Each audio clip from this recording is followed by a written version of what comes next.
सत्तेची मस्ती आहे. अजित पवाराला हे परवडणार नाही, त्याला सोडायचं नाही. शेतकरी याचा बदला घेणार. आम्ही ठरवलंय अजित पवाराची महाराष्ट्रात एकही सभा होऊ द्यायची नाही. राष्ट्रवादी अजित पवार गटाच्या काही कार्यकर्त्यांना काल प्रवक्तेपदी नियुक्त करण्यात आले.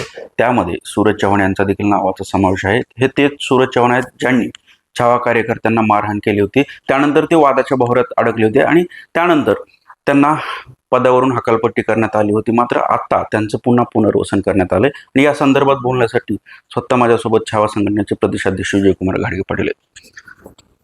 खरं म्हणजे मारहाण आणि त्यानंतर त्यांचं पुनर्वसन केलं किंवा त्यांना पुन्हा प्रवक्तेपदी नियुक्त केलं, ह्या सगळ्या प्रकरणाकडे आणि या सगळ्या नियुक्तीकडे कसं बघता आता? मारणार तुम्ही काहीही केलं, किती आंदोलन केले, किती निदर्शने केली, किती विरोध केला, तरी आम्ही त्या मारहाण करणाऱ्या कार्यकर्त्याला आम्ही आमच्या पक्षात बढती देणार, त्याला महाराष्ट्राचं प्रवक्तापद देणार. हा नवीन पायंडा राष्ट्रवादीनं पाडलेला आहे. अजित पवाराला हे परवडणार नाही. शेतकऱ्यांच्या पोरांच्या जखमा आणखीन ओल्या आहेत. आम्ही विसरलेलो नाही आमच्यावरचा हल्ला. महाराष्ट्रातल्या शेतकऱ्यांनी विसरलेलं नाही. काल सूरज चव्हाणची प्रदेश प्रवक्तेपदी नियुक्ती झाली. महाराष्ट्रातून संताप व्यक्त होतोय. संतप्त प्रतिक्रिया शेतकऱ्यांच्या मला फोन करून मला म्हणतात की बा चुकीच्या पद्धतीने ह्याला कसं काय डबल पद दिलं, त्याला सोडायचं नाही. आता शेतकरी त्यांच्या पद्धतीने काय बंदोबस्त करतील ते करतील त्याचा काय, पण शेतकरी याचा बदला घेणार. शेतकऱ्यांच्या पोरावरती हल्ला झाला, त्याचा बदला घेणार. अजित पवारालाही परवडणार नाही. आता एवढंच आम्ही ठरवलंय, अजित पवाराची महाराष्ट्रात एकही सभा होऊ द्यायची नाही. स्थानिक स्वराज्य संस्थेच्या निवडणुकीला अजित पवाराला शेतकऱ्याच्या रोषाला सामोरं जावं लागणार. छावा संघटनेच्या रोषाला सामोरं जावं लागणार. आम्हाला अजित पवारनं शब्द दिलता, ज्या लोकांनी तुमच्यावर हल्ला केला ती व्यक्ती पक्षात पुन्हा दिसणार नाही.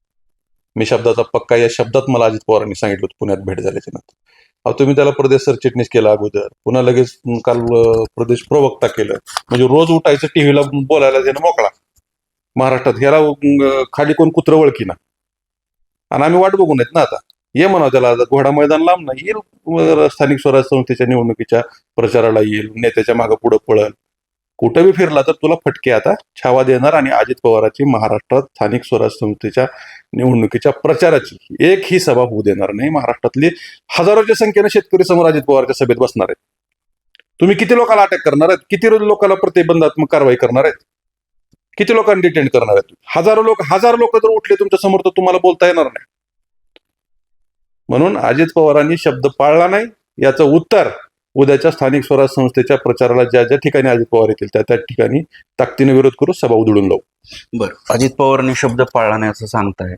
खरं म्हणजे काल तुमच्या सोशल माध्यमांमध्ये तुम्ही ट्विट देखील केलंय. म्हणजे त्यांच्याच युतीतले तानाजी सावंत जे आहेत आमदार, त्यांनी असं ट्विट केलं की बाबा, त्यांनी असं सांगितलं, असं तुम्ही ट्विट केलं की राष्ट्रवादीच्या अवलादी सत्तेशिवाय राहू शकत नाहीत. तुम्ही त्यांचं समर्थन करताय, पण समर्थन का करणार नाही? ज्या सत्तेत राहणारा एक आमदार त्या ठिकाणी म्हणतोय की राष्ट्रवादी सत्तेशिवाय राहू शकत नाही, काय ही अशी अवलाद आहे की सत्तेशिवाय राहू शकत नाही. पाण्यातून मासा जसा काढल्यानंतर तडपडतो तसं तडपडतात ही राष्ट्रवादीवाले. मग तेच बघा ना, उद्धव ठाकरे सरकार होतं तिथे बी उपमुख्यमंत्री देवेंद्र फडणवीस सोबत पहाटे शपथ घ्यायला हे, पुन्हा एकनाथ शिंदे, देवेंद्र फडणवीस आणि अजित पवार एकत्र इकडं सरकारमध्ये. म्हणजे सत्तेशिवाय ह्यांना जमतच नाही, ह्यांना झोपच येत नाही. स्वतःच्या काकाला त्यांनी सोबत राहिले नाहीत. मग तानाजी सावंतांनी काय चुकीचं बोललं? मी काल टीव्हीला आपल्या चॅनलला बघितलं, तानाजी सावंतावर बी त्या सूरज चव्हाणनं टीका केली. त्याची अवकात आहे का त्यांच्यावर टीका करायची? आम्ही तानाजी सावंतची काल जी पोस्ट आम्ही शेअर केली, तानाजी सावंतांनी खरं बोलले, आम्हाला ती पटलं. सत्तेत राहून बी उघड त्यांनी भूमिका मांडलीच ना, आम्हाला ती पटलं. बरं, ज्या तानाजी सावंतांना समाजासाठी हजारो रुपये आत्महत्या करणाऱ्या मराठा समाजातले असतील, शेतकरी असतील, इतर समाजातले असतील, आतापर्यंत किती शेतकऱ्याला, किती पोराला मदत केली? जवळपास 200च्या जवळजवळ आकडा आहे. प्रत्येक कुटुंबाला मराठा आरक्षणाच्या चळवळीतल्या 200-300 पोरांना 5-5 लाख रुपये त्यांनी दिले. अजित पवारांना आतापर्यंत कुण्या मराठ्याच्या हातावर पाणी होतं? हे सगळं प्रकरण झालं, वादाचं प्रकरण झालं. त्यानंतर तुम्ही मुंबईला जाणार होते अजित पवारांची किंवा मुख्यमंत्र्यांची भेट घेणार होते. मात्र अजित पवारांनी तुम्हाला पुण्यात भेट दिली आणि त्यानंतर हे सगळं प्रकरण शांत होताना पाहायला मिळालं. आणि आता कुठंतरी छावा पेटून उठते. नेमकं का कारण? आणि अजित पवार शब्दाचे पक्के नाहीत म्हणता येत. नाही, आम्ही काही शांत बसलेलो नाही. आम्ही फक्त वाट बघतो यांची. यांनी बाहेर मैदानात यावं, आम्ही यांना मैदानात बघणार आहे. यांना विरोध काय असतो? छावाला तुम्ही डवचले ना, छावाच्या 3 पोराला तुम्ही मारले ना, तुम्हाला महाराष्ट्रात दिसणार आहे आता. तुम्ही घोडा, मी तेव्हा म्हणलो होतो तुम्हाला याची राजकीय किंमत मोजावी लागणार अजित पवारला. तुम्हाला राजकीय बंदोबस्त तुमचा करणार. तुम्हाला सत्तेपासून रोखणं हीच टार्गेट आता शेतकऱ्यांच्या पोरांचं आणि आमचं.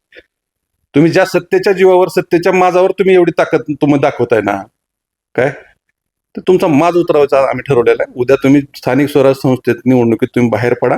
तुम्हाला जशाच तसं उत्तर, तुमची एकही सभा होऊ देणार नाही म्हणजे होऊ देणार नाही. अजित पवार हेच आमचं टार्गेट आहे. एकूणच जर पाहिलं तर अजित पवार हे शब्दाचे पक्के नाहीत आणि सूरज चव्हाण यांचं पुन्हा एकदा पुनर्वसन केल्याने छावा संघटना आक्रमक झाल्याचं पाहायला मिळतं. संदीप भोसले, सामटी न्यूज, लातूर.